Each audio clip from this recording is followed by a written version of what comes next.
नमस्कार, मैं एम के पांडे। हमारी धारणा पर आपका स्वागत है। आज हम आपको धरातल पर खींची गई काल्पनिक अक्षांश और देशांतर रेखाओं के बारे में कुछ जानकारी देना चाहते हैं। इस जानकारी का निश्चित ही बहुत लाभ मिलेगा, तो आप इसको धैर्यपूर्वक सुनें और इसका लाभ लेने की कोशिश करें। जैसा कि सबको मालूम है, धरातल पर दो तरह की रेखाएं खींची गई हैं, काल्पनिक रेखाएं।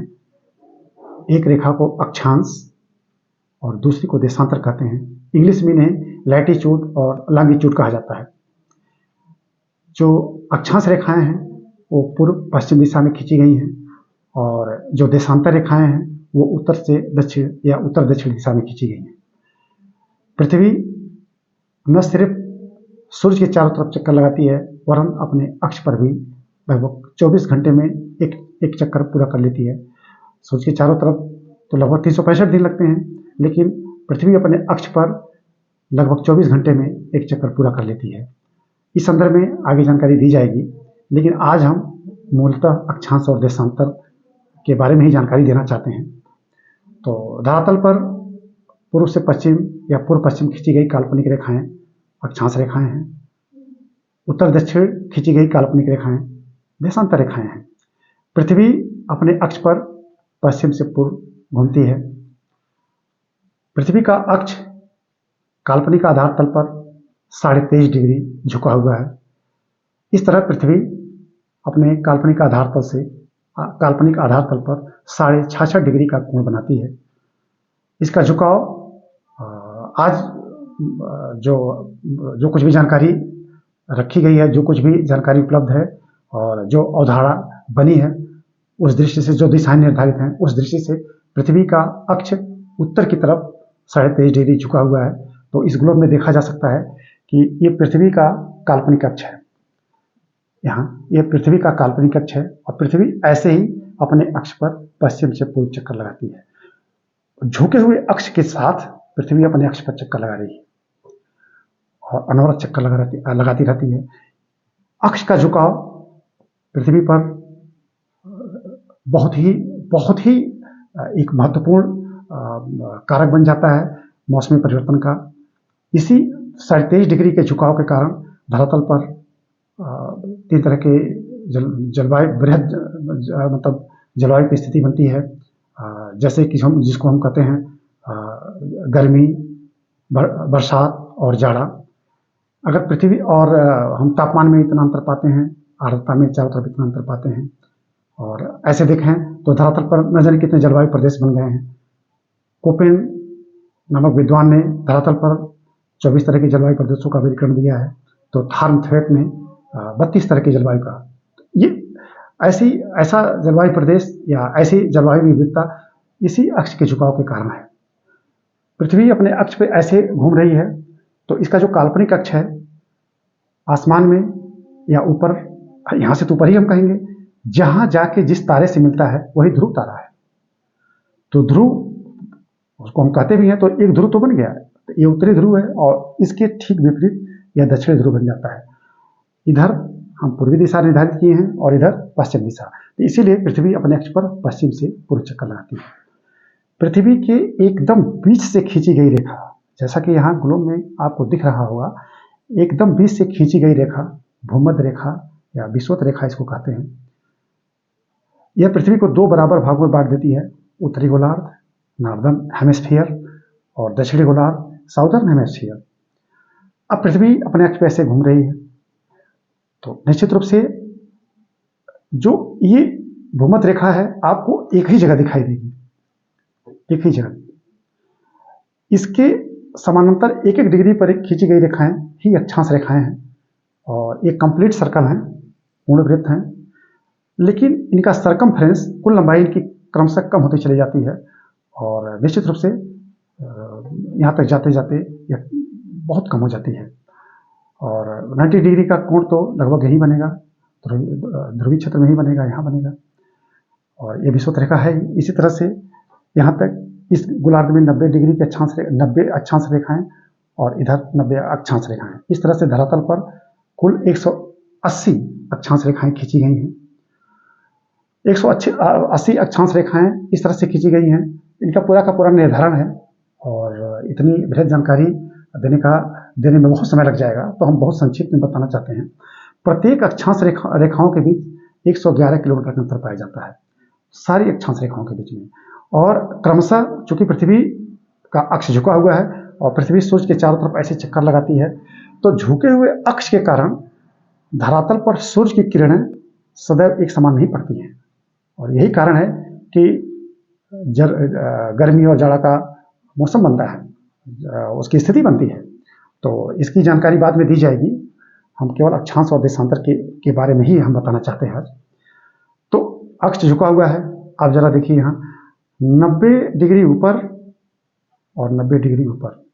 उत्तरी गोलार्ध में भी 90 अक्षांश रेखाएं और दक्षिणी गोलार्ध में भी 90 अक्षांश रेखाएं।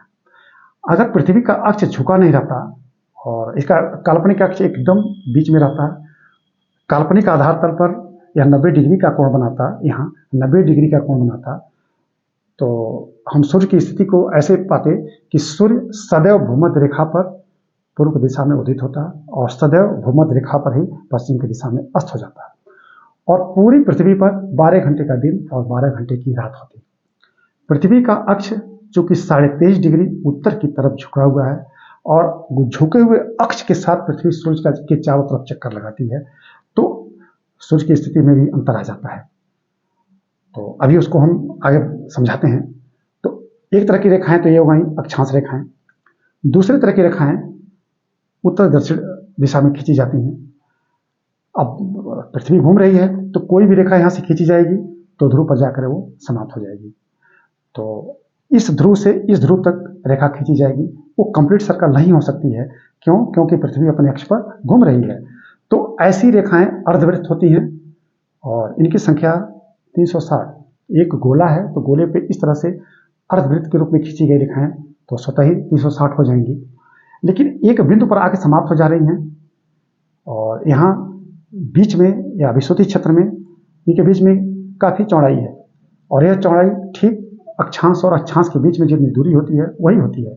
तो विषुवती क्षेत्र में इनके बीच की दूरी, इन्हीं रेखाओं को हम देशांतर रेखा कहते हैं, लॉन्गिट्यूड। तो जो कुल धरातल पर कुल 360 लॉन्गिट्यूड या देशांतर रेखाएं खींची गई हैं। ये देशांतर रेखाएं क्रमशः इनके बीच की दूरी कम होती चली जाती है और यहाँ शून्य हो जाती है ध्रुवों पर, दोनों ध्रुवों पर शून्य हो जाती है। लेकिन विषुवती क्षेत्र में इनके बीच की दूरी 111 किलोमीटर ही पाई जाती है। तो धरातल पर इस तरह से दो तरह की रेखाएं हैं, उत्तर दक्षिण देशांतर रेखाएं और पूर्व पश्चिम अक्षांश रेखाएं। अब इनका बड़ा ही महत्व है।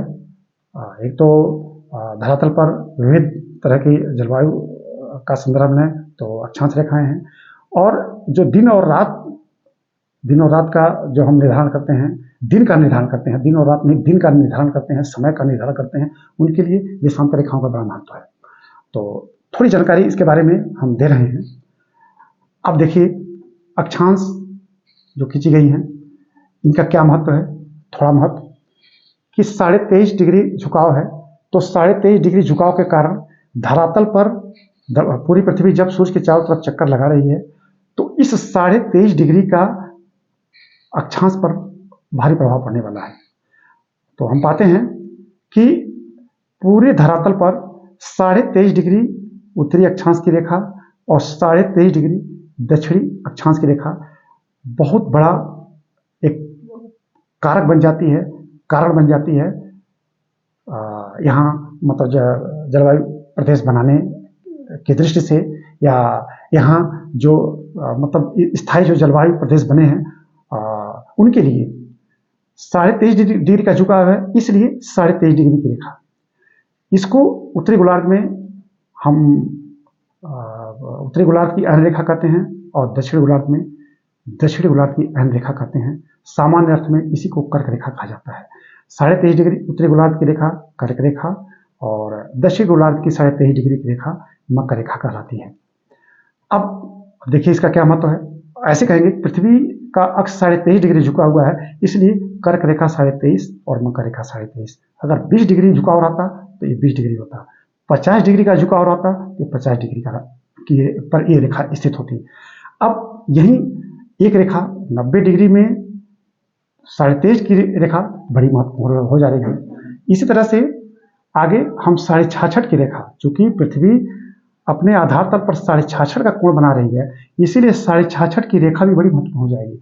उत्तरी गोलार्ध की 66.5 की रेखा, हम इसको आर्कटिक सर्कल कहते हैं।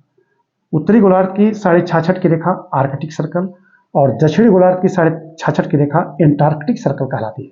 आप ग्लोब में अगर देखेंगे तो दिख जाएगा, दक्षिणी गोलार्ध की 66.5 की रेखा एंटार्कटिक सर्कल और उत्तरी गोलार्ध की 66.5 की रेखा आर्कटिक सर्कल, ठीक है, जो कि आइसलैंड, नॉर्वे, स्वीडन से होकर जाती है, ग्लोब में अच्छी तरह से दिखाई दे सकती है। अब इनका क्या महत्व है? तो दोनों गोलार्धों में 2 रेखाएं बहुत महत्वपूर्ण हैं। अब इनकी महत्ता आप पढ़ेंगे तो और भी जान जाएंगे, आगे बताया भी जा सकता है, हम भी बता सकते हैं इसको, कि अपने झुके हुए अक्ष के साथ पृथ्वी घूम रही है, तो 23.5 या कर्क और मकर रेखा की का क्या महत्व होने वाला है हम आगे बताते हैं, और 66.5 का क्या महत्व होने वाला है उसे हम बताते हैं। तो ध्यान से आप सुने। जब झुके हुए अक्ष के साथ पृथ्वी सूर्य के चारों तरफ ऐसे चक्कर लगा रही है, तो आप इसको एक काल्पनिक बीच में सूर्य रख के पृथ्वी को घुमा के इसकी पोजीशन बदलने ना पाए, आप देख सकते हैं कि अगर यहाँ काल्पनिक सूर्य है तो सूर्य की किरण कहाँ पड़ रही है। पृथ्वी अगर यहाँ है तो सूर्य की किरण इसके ऊपर कहाँ पड़ेगी, और पृथ्वी अगर यहाँ है तो पृथ्वी यहाँ है। तो इस तरह से हम चारों दिशाओं में 4 स्थिति मान लेते हैं। पृथ्वी को अगर यहाँ हम रखते हैं, बीच में सूर्य है, पृथ्वी को यहाँ रखते हैं, पृथ्वी को यहाँ, पृथ्वी को वहाँ, तो 4 स्थिति आपको स्पष्ट हो जाएगी।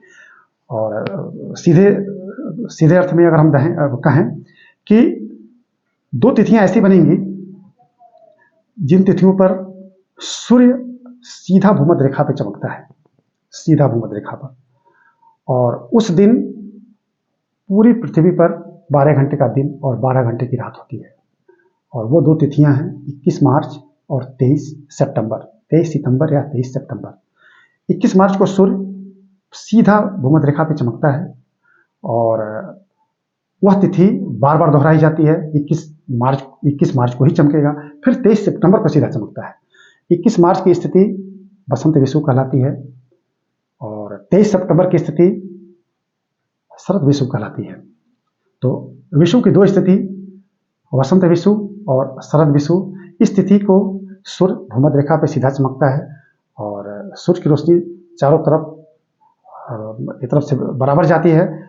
उसकी तीव्रता तो कम है, क्योंकि मतलब ध्रुवों तक इसकी किरणें किसी तरह पहुंच पाती हैं, तो बीच में गर्मी ज़्यादा रहती है, किनारे मतलब उसकी किरणें दूर से जा रही, तिरछी जा रही हैं, तो यहाँ गर्मी थोड़ी कम हो जाती है, यहाँ से बर्फ जमी रहती है। लेकिन 12 घंटे का दिन, 12 घंटे की रात तो होती है।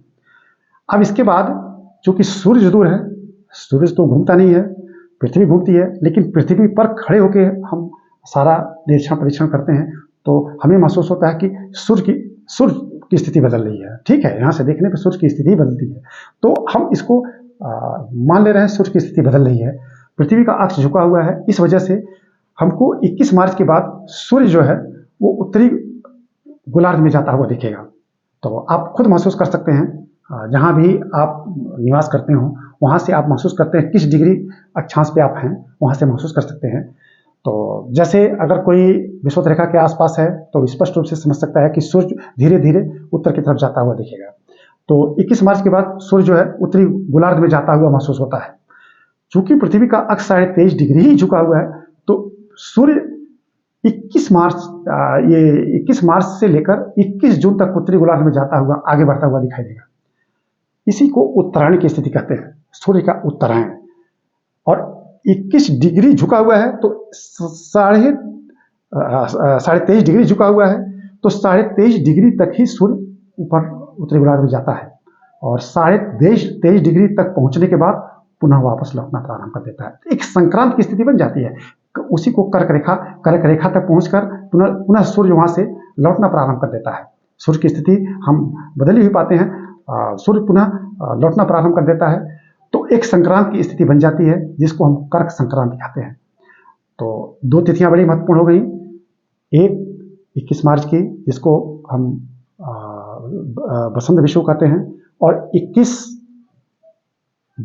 उत्तरी गोलार्ध में 21 जून की स्थिति, जो कि उसी दिन सूर्य कर्क रेखा पर सीधा चमका है और उसी दिन वापस लौट रहा है, तो कर्क संक्रांति की स्थिति बनती है।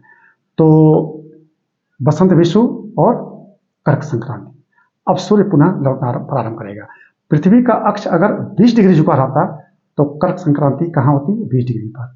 40 डिग्री झुका रहता तो 40 डिग्री पर, लेकिन मूलतः पृथ्वी का अक्ष 23.5 डिग्री झुका हुआ है, तो कर्क संक्रांति बनती है 23.5 डिग्री पर।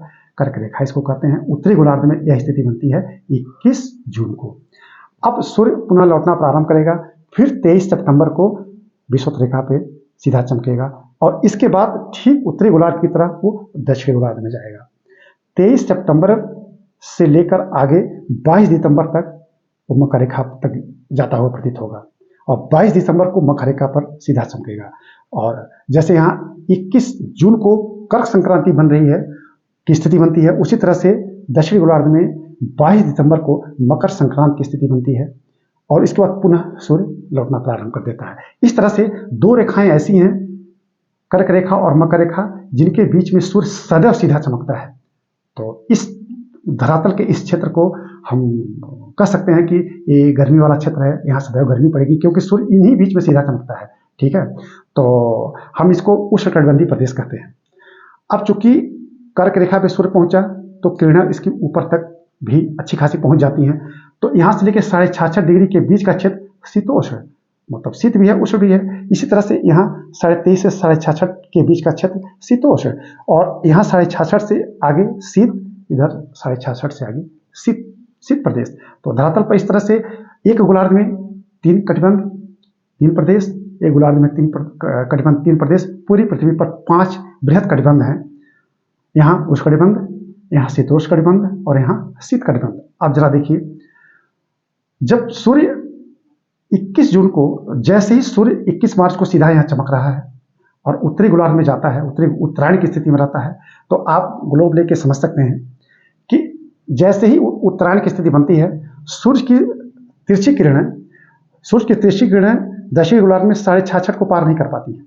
66.5 की रेखा से आगे नहीं जा पाती हैं, तो अंधेरा छा जाता है। इसीलिए जैसे उत्तरायण की स्थिति होती है, 66.5 की रेखा को से आगे सूर्य की किरणें नहीं पहुंच पाती हैं और दक्षिण गोलार्ध में उस पूरे ध्रुवीय क्षेत्र में या 66.5 से आगे का क्षेत्र एक तरफ से अंधकारमय हो जाता है, तो 6 महीने की रात हो जाती है। इसी तरह से सूर्य जैसे 23 सितंबर के बाद दक्षिण ध्रुव में प्रवेश करता है, तो यहाँ 66.5 से ऊपर आर्कटिक सर्कल से ऊपर अंधेरा छा जाता है। तो दोनों ध्रुवीय क्षेत्रों में 6 महीने का दिन और 6 महीने की रात इस तरह से होती रहती है। तो अब इसी अक्षांश के हिसाब से धरातल पर न जाने कैसी कैसी स्थितियां निर्धारित हैं आज। इन्हीं अक्षांशों में एक अक्षांश ऐसा भी है जिसको हम कह सकते हैं कि बड़ा ही महत्वपूर्ण है। वो है दोनों गोलार्धों में 30 से लेके 35 डिग्री के बीच का अक्षांश। धरातल पर घूर्णन के कारण कोरियालिस बल काम करता है, तो 30 से 35 डिग्री के बीच का क्षेत्र जो है वो उच्च वायु दाब वाला क्षेत्र बन जाता है। इसकी चर्चा बाद में की जाएगी। हम केवल अक्षांश देशांतर तक ही हम सीमित रहना चाहते हैं आज। तो इस तरह से धरातल पर अक्षांश की थोड़ी बहुत जानकारी हम आपको दी है और आज आपको जो जानकारी दी गई है वो कर्क रेखा, मकर रेखा, शरद विषु, बसंत विषु, कर्क संक्रांति, मकर संक्रांति के बारे में जानकारी दी गई है, आर्कटिक सर्कल और एंटार्कटिक सर्कल के बारे में जानकारी दी गई है। अब हम आते हैं देशांतर। देशांतर 360 ब्रिटेन या इंग्लैंड के ग्रीनिच नामक स्थान से गुजरने वाला जो देशांतर है, इंग्लैंड के ग्रीनिच नामक स्थान से, अब यहाँ ग्लोब में इसके सामने ऐसे ग्रीनिच पड़ेगा, तो ग्रीनिच नामक स्थान से गुजरने वाला देशांतर, इसी को हम 0 डिग्री देशांतर मानते हैं और धरातल पर इसी को मानक समय रेखा भी मानी गई है। इसी के आधार पर पूरे धरातल पे सारे देशों में समय निर्धारित किया गया है। इसके ठीक विपरीत ये जो आर्क लगाया गया है, इसके सामने 180 डिग्री की देशांतर रेखा है। इसको इंटरनेशनल डेट लाइन या अंतर्राष्ट्रीय तिथि रेखा कहा गया है। इसके आधार पर तिथियों का निर्धारण किया जाता है। प्रत्येक डिग्री यानी एक डिग्री देशांतर पर 4 मिनट का अंतर आता है, तो उसका कैलकुलेशन किया जा सकता है। पृथ्वी पश्चिम से पूरब ऐसे घूम रही है, तो कहाँ समय पहले होगा, कहाँ बाद में होगा। तो निश्चित रूप से पृथ्वी घूम रही है तो यहाँ पहले समय हो जाएगा, यहाँ बाद में समय होगा। अगर हम ऐसे कहते हैं कि ग्रीनिच पथ, और अब हमारे यहाँ भारत में जो मानक समय रेखा है वो 82.5 डिग्री देशांतर है, ठीक है। इसके बारे में भी सब जानकारी बाद में दी जा सकती है। तो 4 मिनट का एक देशांतर पे अंतर है, तो हमारे मानक समय रेखा से अगर कैलकुलेट किया जाए तो 5.5 घंटे का अंतर भारत में पाया जाता है। तो भारत इधर है, पृथ्वी घूम रही है, यहाँ दिन का अगर 12 बज रहा है तो भारत में 5.5, लेकिन 82.5 अगर इधर लें तो निश्चित रूप से 5.5 घंटा इधर घट जाएगा, ठीक है। यानी अगर इधर हम कहें कि 15, ये 0 डिग्री है तो 15 डिग्री पे कितना, यहाँ अगर 12 है तो 15 डिग्री पे 1 बचेगा, और 15 डिग्री इधर तो 15 डिग्री यहाँ 11 बचेगा। तो 0 डिग्री 180 डिग्री, इधर के क्षेत्र को हम पूर्वी देशांतर का क्षेत्र कहते हैं और इधर के क्षेत्र को पश्चिमी देशांतर का क्षेत्र कहते हैं, ठीक है। तो समय का कैलकुलेशन किया जा सकता है। पृथ्वी पश्चिम से पूरा घूम रही है, इसके सामने 180 की रेखा है, हम ऐसे धरातल पर पश्चिम से पूर्व जा रहे हैं तो निश्चित रूप से 180 को भी क्रॉस कर जाएंगे हम। 180 की रेखा को आइडियल कहते हैं। आइडियल, पृथ्वी घूम रही है तो आइडियल घूमेगा। आइडियल अपने ठीक पीछे, अपने ठीक, ध्यान से समझिएगा, अपने ठीक पीछे नया दिन लेके चलता है और अपने आगे पुराना दिन। तो हम ऐसे पश्चिम से पूरब जा रहे हैं, आइडियल यहाँ है, आइडियल आगे बढ़ जाएगा। आइडियल से ठीक पहले अगर हम मंगलवार में हैं तो आइडियल को क्रॉस करने के बाद हम सोमवार में पहुंच जाएंगे।